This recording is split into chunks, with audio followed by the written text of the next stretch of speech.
Yeah, hello everyone, all my excellencies, welcome back to the channel. If you're new, welcome. Don't forget to subscribe and ding that notification bell so you don't miss a beat. In this lesson, we're going to be looking at inserting and deleting of rows and columns. Inserting and deleting of rows and columns. Now, when you work with a lot of data in Excel, it's actually common to want to insert new rows or columns inside the existing area. So say, for example, when you design a new report, you may have forgotten a column heading. To insert a blank row or column in your worksheet is one of the following two techniques. So, like, when we look at this my table, let's assume I forgot to insert the column heading. Now let's say I forgot to actually insert the heading for this table. Let's say I want to name it regional sales or something like that. And you can see it's not actually inserted there. Now I might need to insert a new row or a new column. So let's see how we can actually get that done. So to insert a new row, all I need to do, I click here. My active cell has to be there. Click, move my active cell where you want the new row. So to do that, move the active cell where you want the new row to be created. And then I come to my home tab in my cells group, see insert. I click on insert sheet rows. And so I see that new row appearing. So I can maybe say I merge those rows, go to merge and center, and I give it that name, regional sales. Okay, regional sales, if that's what I want it to be. Okay, so that is one way you can actually get that done. Another way you can actually get that done is I come to that row. I want to actually insert a new row at in the row heading or the column heading. Okay, come to the row heading, not within the worksheet now. Come to the row heading and I right clicking, and I click on insert. Okay, that inserts a new row. Okay, so I want to insert a new row in row 1. Right click there and I insert that new row. Then I give it my heading. Okay, so in this case also I can just simply merge in center, then give it regional sales. That's what I want it to be. Okay, so that is how we can actually get it done. Okay, can see, okay, let me make it bold, increase the font size like so. Okay, that's how we can get it done. Now, in similar vein, if I want a new column to be inserted, I want to insert a new column, same thing can be done. So I go to that column where I want to insert the new column, and then I come to insert and insert sheet columns. This time around, not sheet rows. I click on insert sheet columns, okay, to insert that new column. Then I can include the omitted details, the omitted data I actually wanted to insert. So let's say it's here, come here, also insert sheet columns, okay. So that is that. Or I could as well come to the column heading, come to my column heading and right click, and I see insert. Okay, like so. Then I can include that missing data. So that's how we can actually insert rows or columns in our worksheet.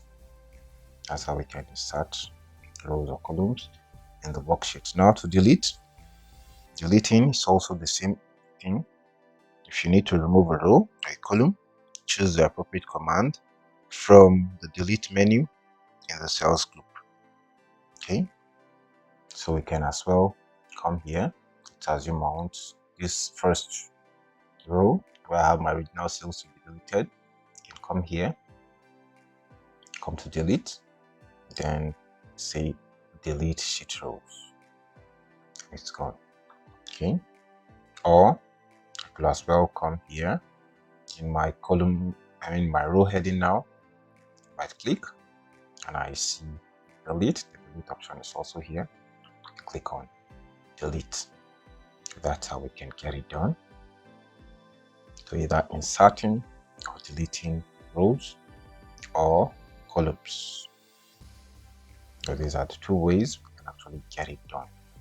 Now, what we've done now is fine, but in a situation whereby, say I have more data or more tables within my worksheet, this might not be actually practical. So let's take this scenario and move to sheet 2. So you can see now I have one table here, I have another table alongside, and then I also have another table just below.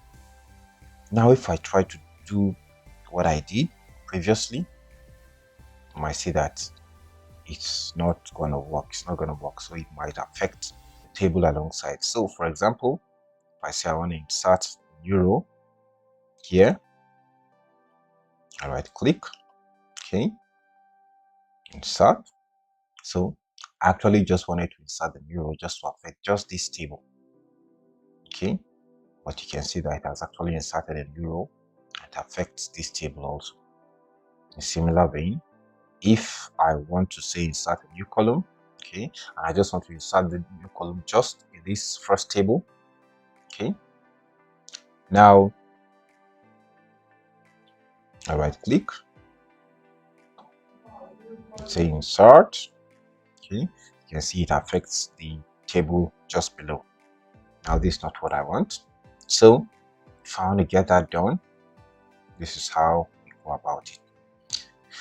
So if I want to insert a new row or a new column and I just want it to affect just this table, okay, what I do, I come here, I make selection this time around within that table, then I right click and say insert. Now this option comes up, okay, see the option shift cells right. Now this shift cells right is for column, okay, shift cells down, okay, shift cells down. This one has to do with rows, okay, then we see entire row, entire column. If I see shift cells down now, you can see, and I click OK, okay, so you see just affects just this first table, or does it affect the table alongside? In similar vein also, if I want to say just want to insert a new column, okay, I want to insert a new column, so insert, okay, shift cells right, okay, now shift cells right, okay, so what I do now, sorry, first of all, I select just within the range of this table, okay, and I right click, then insert, shift cells right, click OK. So you see, just only affects just this first table.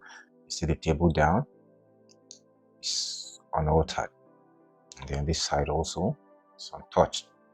That's how we can actually get it done. Now say I want to insert multiple rows or multiple columns, okay. Now let's say I want more than one row or more than one column. What I need to do, come here, I select as many rows, as many columns. Let's say I want 2 new rows or 3 new rows or 3 new columns, okay. Let's say I want 3 new rows. I come here, I select 3 rows, Then I right click, say insert. Okay, now it's rows I want to insert, so I see shift cells down and so it inserts as many rows as I selected. Then I can now type in or include the missing data that was omitted previously. So in similar vein, same thing applies for columns. Okay, so say I want 3 columns or 2 columns. I want to insert 2 new columns. I select as many columns as I want to insert. Then I right click, say insert, okay, shift cells right. Okay, so you see that does not affect the table below or the table alongside. So that's how we can actually get that done. Similar thing, same thing we can do on what to delete, just like we said. Same thing applies for deleting. Let's assume I want to delete. I just want to affect just this table. I don't want to affect the table below or the table beside. Okay, so like so, I select, say I want to delete the value here. Okay, now I click on delete. It's going to give me those options. Okay, now it's just this row I want to delete. Shift cells up. Okay, so you can see now it is when we're inserting down. Okay, when we are deleting, shift cells up, so automatically because it's not going to leave a blank space, we're going to fill up the space there. So shift cells up like so. So you see January, the values corresponding to January have been deleted. So that's how we can actually get it done.